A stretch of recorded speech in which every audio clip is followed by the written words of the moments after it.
பொங்கல் பண்டிகையின் போது குடும்ப அட்டைதாரர்களுக்கு வழங்குவதற்காக தமிழக அரசு செங்கரும்பு கொள்முதல் செய்ததில் கோடிக்கணக்கான ரூபாய் முறைகேடு நடைபெற்றிருப்பதாக குற்றச்சாட்டு எழுந்துள்ளது.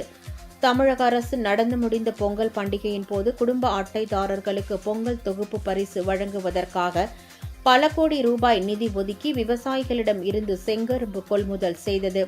இந்த கரும்புகள் தரமற்றதாக இருந்ததுடன் ஒரு கரும்புக்கு 32 ரூபாய் விலை நிர்ணயம் செய்து கொள்முதல் செய்யப்பட்டது.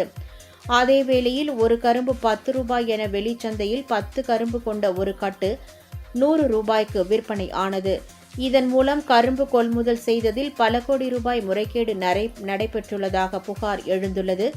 இதனை உறுதிப்படுத்தும் வகையில் திருவாரூர் நகரில் உள்ள பல்வேறு நியாய விலைக் கடைகளின் வாயில் முன்பு பொதுமக்கள் வாங்க மறுத்த தரமற்ற செங்கரும்புகள் காய்ந்து குப்பையாக குவிந்துள்ளது. மேலும் நியாய விலைக் கடைகளில் வேஷ்டி புடவை சரியாக வழங்காத தமிழக அரசு சுவையில்லாத கரும்பையும் முறையாக வழங்கவில்லை என்று பொதுமக்கள் குற்றம் சாட்டியுள்ளனர்.